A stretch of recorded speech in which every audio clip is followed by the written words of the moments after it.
Cooper Clever, 1972 here. Of course, you probably know me as Brian by now. Um, anyways, this was a topic, or well, a series that another YouTuber, Bob Harrison 2.0, I think that's the title. Is it Robert Harrison 2.0 or Bob Harrison 2.0, 2.0? His channel, he's done this weekly review of films. He talks about the films he's seen during the week and what he thinks of them. Um, and a while back, I did the same thing because I saw him do it, and I thought I should I'd do it too. But I haven't done it in a while. I used to do it more regularly, and I haven't done it for at least a few months, if not probably more, maybe. And then I seen that Gray 1951, Mike, and Maca Photos, Harry. They're now doing their week in week uh, week in review, I guess you could say. I think the case. I don't know if Mike is what he's seen during the month or during the week. And the same case with Harry. I'm not. Maybe one of them's a month and the other one's a week. I can't remember. But anyways, um, in reference to my own video, um, some of these films I have seen. Like I watched 3 back to back this past Saturday. So almost all these movies that I'm going to show you or talk about rather are streaming videos, streaming movies, and they expire. Some of them expire. Some of them have already expired. But I wanted to get this video out as soon as I possibly could because, well, there's some I'm going to talk about here on the Criterion channel, and they expire at the end of the month. And I just want to provide you with information about what I think about them, and whether or not they're worth seeing. Of course, the thing about watching movies is, people have said to me like, "This film is great," and I come in with great expectations, and then I maybe I agree, and then sometimes I don't, and sometimes it's the opposite. People say, "Oh, this is a terrible movie," and then I'll watch it, and I'll say, I really liked it. So you don't know which way the wind's going to blow as far as how you're going to influence people's opinions, but I'll provide you with what I have to say about various films that I mostly streaming movies I'm talking about here. Why don't we get to the first? Well, we're sort of working or going all around the place, so we're working backwards, forwards, whatever. This was one I watched fairly recently, in the last few days, I would say, The Revenant. Um, I have seen this film before. I saw it in the theater, and I've seen it when I bought the Blu-ray. I watched it, and I think I watched the special features. I just watched the documentary that came with it. This movie is about Hugh Glass, a real person, a mountain man kind of a guy who lived in the wilderness, and he had a half Native American, half white son that the mother of the child was Native American, and Really good movie, beautiful cinematography, great score, very entertaining. You know, um, um, Leonardo DiCaprio's character, Hugh Glass, he's gets in a lot of damage at the start of the film physically, and something happens to his son, and he, it's a it's he has to get uh, get through something and get back at somebody. I don't want to give too much away because it's a really good movie, but he has to get through a series of tests. He has to survive a few encounters. Some things come in his way, and he's got to resolve an issue at the end of the film. So I guess that's the way I put it.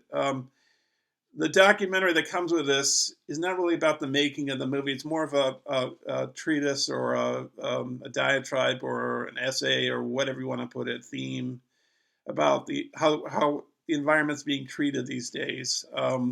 And it references people, Native Americans, people like that live in North or South Dakota. Um, and it's talking about Calgary, Canada, where they shot some of the movie and they had to shut production down for about 5 months because they just weren't getting snow there, and they believe, well, not they believe, it's just environmental change, pollute, well, just pollution or just um, destruction of the environment that had to have the production shut down for about 5 months, and then they went to Argentina to finish off the movie, and it took about 5 years to make. So the documentary is not really about the making of the movie; it's more about what the movie is representing and how it's how it references the modern day world that we're living in and how we're treating the environment and how we're approaching how we consume things, So, but this is a really good movie, and I give this 4.5 stars. I mean, it's very enjoyable, very taut and tense, and um, just just very enjoyable movie. Okay, so I've got 10 other movies. Let's see. So let me talk about some Japanese movies. They've both expired on Mubi, and movies has 30 films each day. They take one off and they put another one on. So they had this one called Suzaki Paradise Red Light District. Um, this was about I think they're a couple that I don't think they're married. At the start of the film, that they're hard on their money. That they don't have a lot of money, and they get cheap. They get um, low level jobs. Not just jobs so they can get by. And something happens with the girlfriend or wife character and the boyfriend husband character. Initially, he's not too fond of his new job his new job because it's not as prestigious as the previous job he had, and but he starts getting used to it, and his girlfriend, she becomes entranced by this more how would you put it, economically viable man who has more of this more um, economic resources, if you want to put it. He has more money, and so she sort of lives off of him, sort of, and forgets about her boyfriend. And I'm trying to remember how it ends, but maybe I shouldn't say how it ends. But I would give that. I gave that film 3.5 stars out of 5. Um, it was okay. I watched another movie called let's see, what do we got now? Tales of where is it? Where did I see it? Oh yeah, Tales of Gonzaga. It's 1955, directed by Yuzo Kawashima. Um, this film is kind of boring to me. It barely passed by with 3 stars for me because the parts of the film, there's a narrator talking about these different areas of Japan, the Ginza shopping districts or whatever, and it kind of bored me. And I'm trying to remember what happened. Oh, I don't know. I can't remember it that well. I think if I can't remember it that well for some reason, I think that is a good indication that it's not that fantastic a film. I remember there was a guy painting a still life in the film. Oh, there's a woman selling a painting, and she was looking for this guy who was the painter um, when she lived in Manchuria in China probably during the World War II era. And you find out who the person is, and it's the person that's kind of anonymous, that they don't know who the painter is in this art gallery paint art art show. So it was kind of a throwaway movie, just 3 stars. It was boring. Um, I think I have one more Japanese film here. This film I liked. It's called Fireworks. It's directed by Takeshi Kitano. It's from 1997. Um, it's pretty. I think it has a tragic element to it. Now I can't remember exactly how it goes. I'm trying to remember. Let me see. Well, this guy's a cop, and I think he encounters um, um, a criminal that can really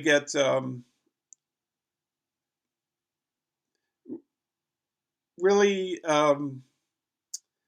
get bad get results in a bad way on other cops. Like he gets the advantage on them, and like so they have like their um, I can't remember. Oh, but it's I'm trying to remember the film. I gave it 4 stars because there's these artistic elements in it, like paintings with like flower heads, and one guy gets paralyzed in his legs, and he starts painting, and I guess it was kind of a tearjerker, and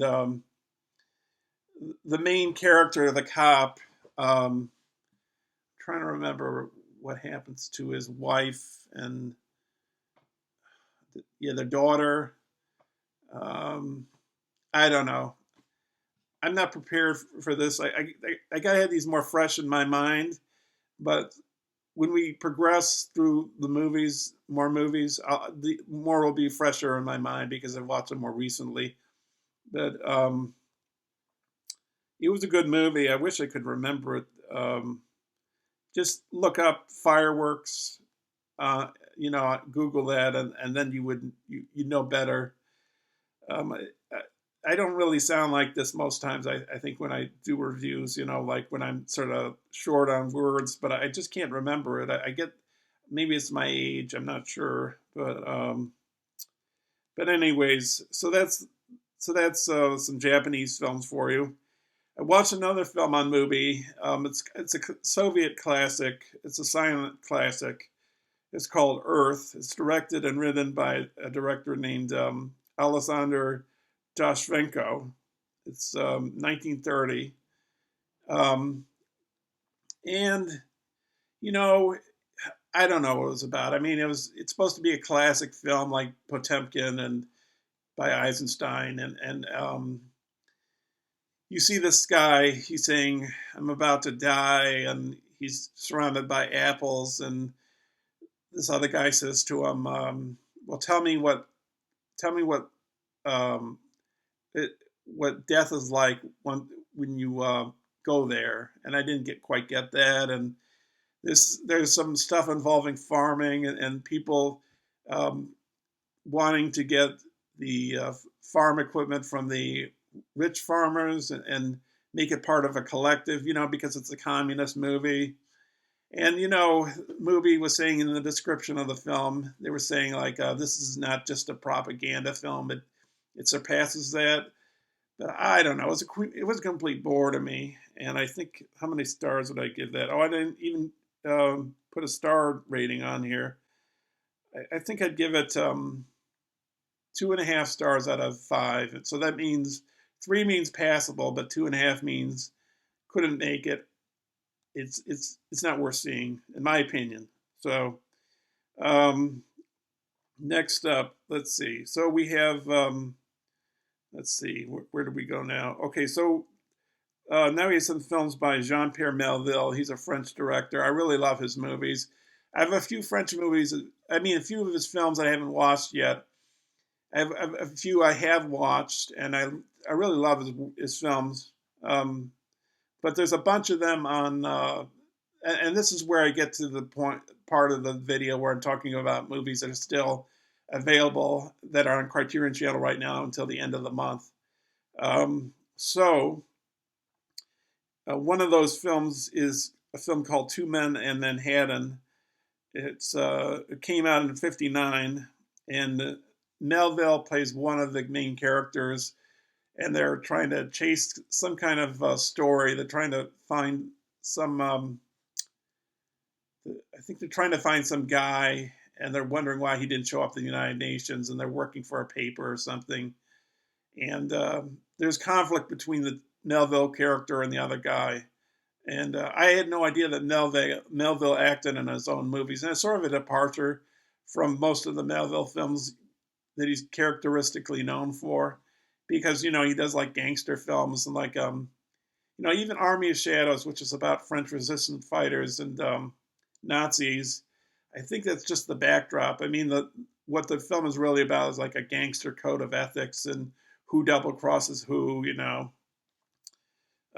Two Men in Manhattan was pretty entertaining, a lot of fun. I would say 3.5 stars. My thinking about this movie was maybe they shot some of the exterior scenes in Manhattan, because you can see some of like the um, maybe it's Times Square or Broadway or whatever. You can see like marquees with you know movie star names and titles of famous Hollywood films. But then there's scenes where you watch where they're like inside somebody's room and there's nudity. And obviously that wouldn't be allowed in Hollywood movies. So maybe they shot that part in France. So maybe they shot some of the scenes in France. And I gave that film 3.5 stars. And then let's see, he directed another movie called When You Read This Letter that came out in '53. Um, and this is not like the other gangster-like films. I guess maybe this is later period of making movies. I still have other ones to watch that I own, um, but there are other ones I don't have, and this is one of them. And this particular film revolves around these people writing letters, I guess. Like, how does it? I think it's a romance kind of a film. Like, um, I'm trying to remember. I don't know. I'm bad tonight. I'm really bad. I can't remember some of these films. But I think I watched this past Saturday, and what I'm trying to recall. Something tragic happens at the end. I remember that, and I can't remember. You're gonna have to Google it again, I guess, because I'm. Oh, I think a guy is trying to convince somebody, a woman, to um, meet him and go with him to some other place, and she's kind of on the fence, and he's trying to work her into going to somewhere else, from like Cannes to Marseille maybe, or something like that. Um, I gave that film 4 stars, so that says something about it, even though I can't remember it that well. Um, and I think it revolves around a few characters and around these letters that are being written, um, that revolve around some sort of plot. So I'm doing horrible tonight. But that was a good movie. Unfortunately, I just can't remember it all. But I think I'll start. I'll be getting close to the point in the video right now where it's going to become much clearer what I'm talking about. And maybe I'll put a subtitle in the video starting at the start of the video. When I watch a video over again, you know how I put those titles on there, and it will say like, if you don't want to watch this particular part of the video, and you think I'm very how would I put it, inarticulate, just fast forward to this point in the video. So maybe I'll put like a title like that. Anyways, so I think there's one more Jean-Pierre Melville film that I watched. Oh yes, this one is still on Criterion Channel. It doesn't leave this month, and this was fantastic. It's a film called where's the title here? Un Flic, UN, and then FLIC. It means a cop in French. It starts with this bank robbery. It's really cool the way they do the sound. You hear the waves beating on the shore of the beach near the bank, and they start this robbery. And of course, with these types of movies, things are going to go wrong. Like they got they got the thing down to a science. Like how they're going to rob the bank, how they're going to cover things, how they're going to get away, how they're going to put the money in a certain place and not be traceable, and all these maneuvers so they can outsmart the cops. But in the end, things are not going to, of course, go that way. They're going to go awry, and it's great to see how that goes about awry, and what happens to the thieves with their lives, and what happens to them, and to what happens with the money, and how the cops are trying to you know stay one step ahead of them, and the thieves trying to outsmart them, and it's really good. And I gave that 4.5 stars. So that's a really good movie. Check that out. That's really worth seeing. So um, let's see what's the next film we have here. Um, okay, so as long as we're talking about French films, I'll talk about one more. I think that's the only other French film I have on here, and I like this. Well, no, I shouldn't say that. It's a film called Catch. I was looking at another film. That's why I said I like Cachet or Catch. It's directed by Michael Haneke. Um, the translation for this word, I guess, I mean, it said hidden at the start of the film. So at the start of this movie, I really felt, I really got into it. It had a lot of tension. This guy's recording this couple and their sons' day to day whereabouts. Like he's shooting footage outside their apartment, on the other side of the street, and he's sending them stuff, like with like pictures of like a person's head with blood spilling out of it, and so that, and they go to the cops, and they try to see like they feel like they're being threatened and something's bad's going to happen to them. Um, and then we get to the point where we learn more about what's going on, and that's the part where I start feeling like I was being hit over the head with a baseball bat and being told like preach to, basically. That's how I felt, and that was like the second part of the film, maybe the second half or so. So it talks about some kind of important themes like I don't know, racism, nationalism, attitude towards different class systems, and I mean, like there's a shot in the film where one of the main characters is arguing with Juliette Binoche, and there's you see some images on the television behind them showing like lots of suffering in some country. And I was just saying to myself, he's preaching, preaching, preaching to me. And I maybe this film is regarded as a great movie. I still have to watch my copy of Funny Games, the European version. I haven't seen the American version either. But I have seen his Piano Teacher, which I liked. I liked his White Ribbon, which might have been about like maybe what the Nazis were like if they were children. Maybe that's what it was about. But this particular film, I felt it started off good, and then I felt like it turned me off. Basically, that's what happened. So it barely gets enough stars for me because of that factor. It only gets 3 stars, so it's barely passable. Okay, so after that, let's see, where do we go now? Let's see. Um, so then I watched a film called Upstream Color. It's directed by Shane Carruth. This came out in 2013. Now this guy directed a film called Primer, which is he made for about $7,000, which is about time travel. It's kind of an intense movie, so you kind of have to keep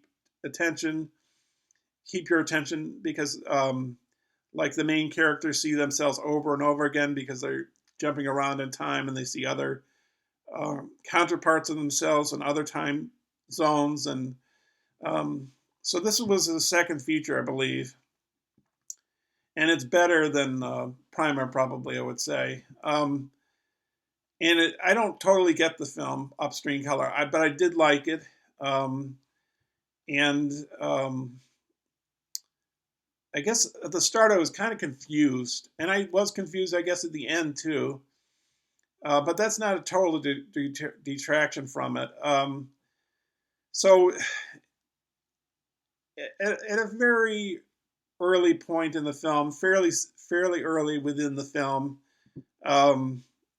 we find these two men. It was one man and woman connecting with each other and establishing a relationship with one another.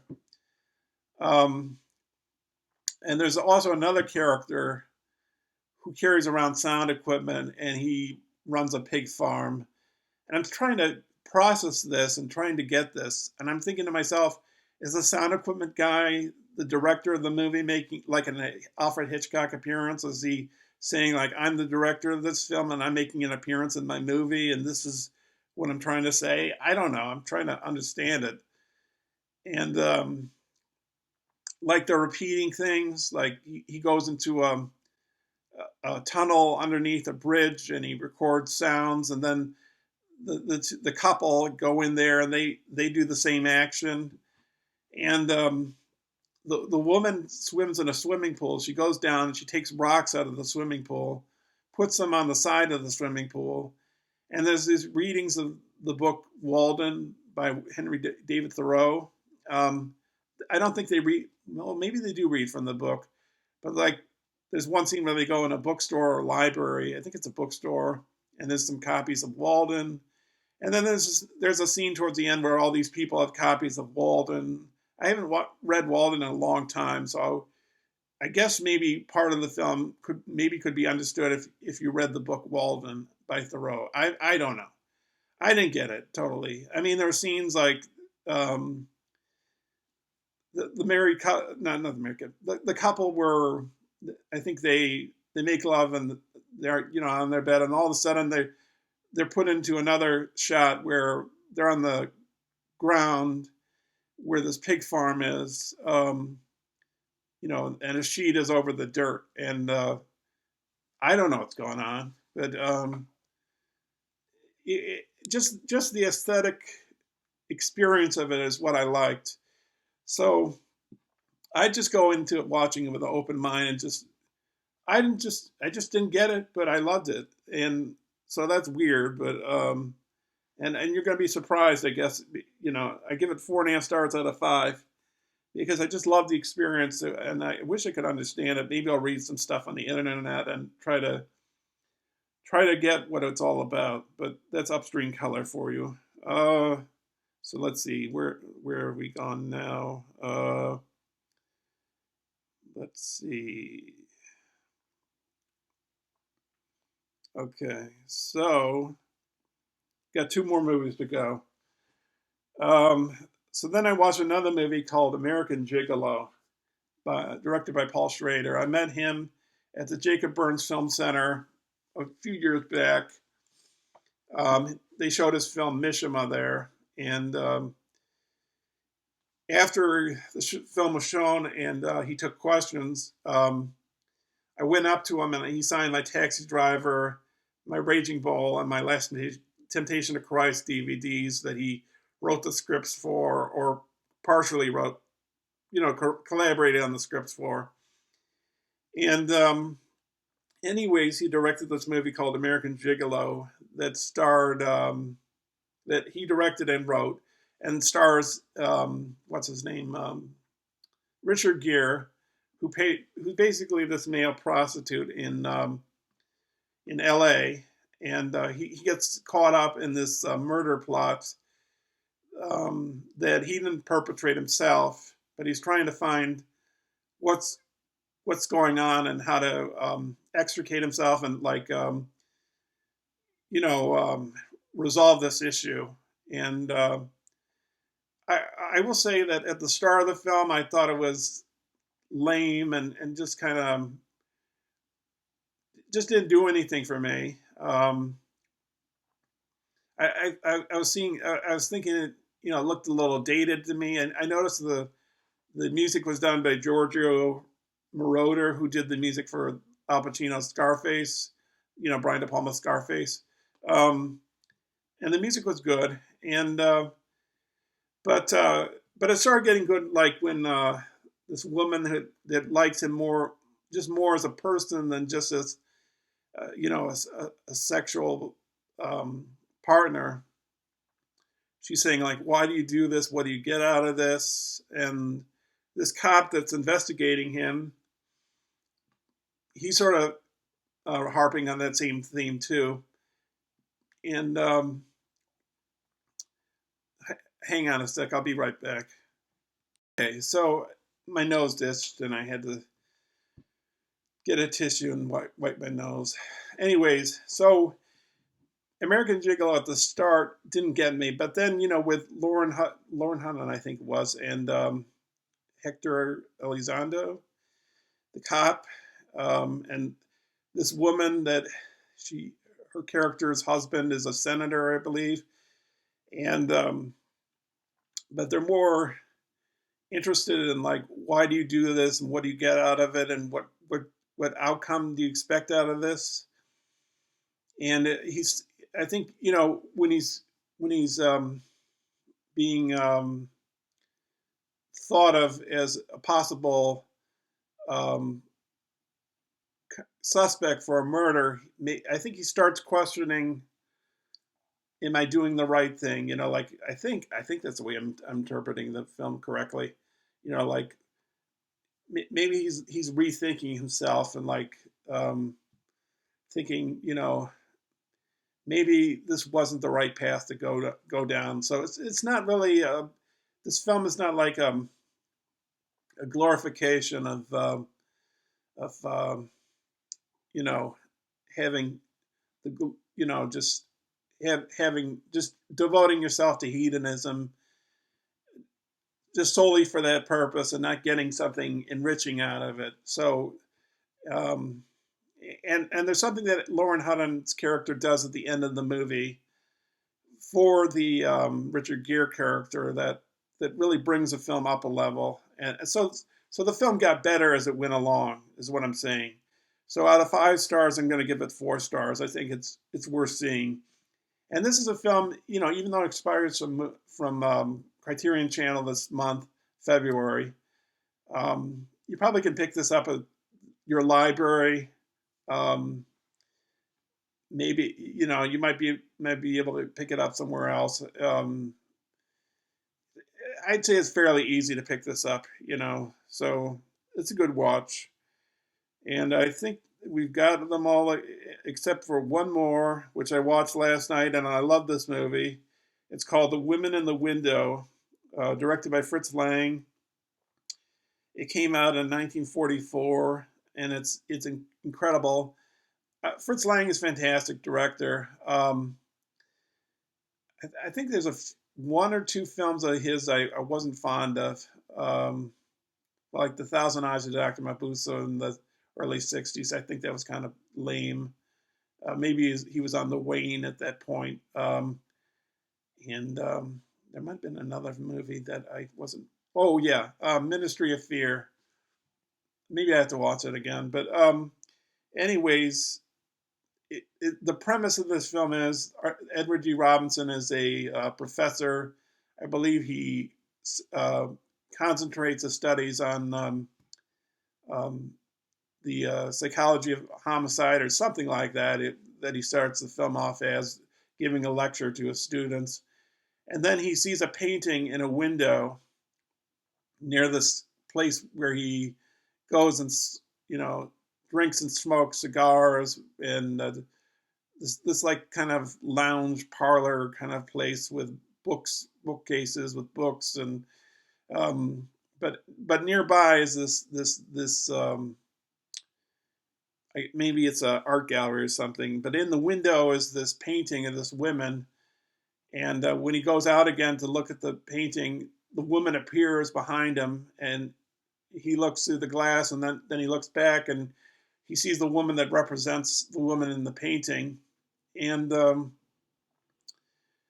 so um, he decides to spend some, start talking to her, and then go someplace with her, and have a few drinks, and then he says, maybe I guess we'll go to your apartment, so things are moving along, and just before this, he and his wife and his two kids have left for a trip, and so he's by himself, and so he goes to this woman's apartment, and somebody else that's a lover of hers comes to the apartment.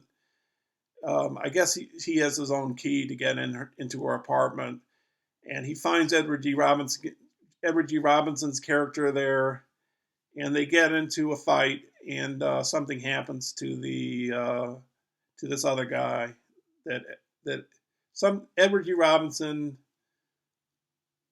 I, I think you know what I'm going to say, right? So they get in this situation, and the cops get involved, and Edward G. Robinson, and he's worried that something's going to be revealed about something that he did and was done in collaboration with this woman that he met, and things get from bad to worse, and the tension really ratchets up, and if you think it can't get any worse than it just did, it gets worse and worse and worse, and complications happen. And they try to, at the start of the film, they try to work it out so that things will be squeaky clean, and they can go on with their lives, and they won't see each other anymore. But that just won't work. But if you just watch it all the way to the ending of the movie, there's this really big twist at the ending, and I won't say how it ends. You'll have to see for yourself. It's really worth seeing, and I give that 4.5 stars out of 5. Um, if you're looking for another film that sort of treads on sort of the same path, there's a film he directed called Scarlet Street, and it stars some of the same actors who were in Women in the Window. One of the main, I think, um, the boyfriend and girlfriend in Scarlet Street. The boyfriend character is in this film, and the girlfriend character, I think, is the same character in this Women in the Window movie. I think she's the woman in the window. I can't remember, but this was really good, really enjoyable. It's really worth seeing. So that wraps it up. So I guess it's been going on for half an hour now. Anyways, I'm going to wrap this up. Maybe I'll put some GarageBand videos up. There's been some, stacking up, but I just haven't, I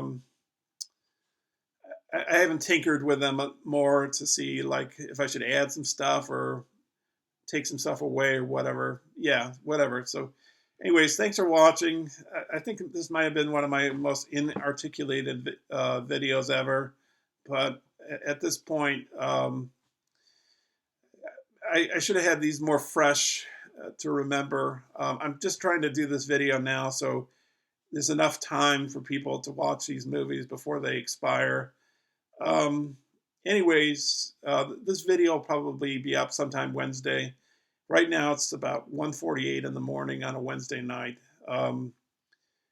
So I'm trying to get this video out as fast as possible. I was going to get it up tonight on Tuesday night, but I think I'm going to record it tonight and then upload it to YouTube tomorrow, sometime on Wednesday, like Wednesday afternoon or Wednesday evening. So thanks for watching, and I'll see you soon. Thanks for watching now. Comments are welcome. Bye now.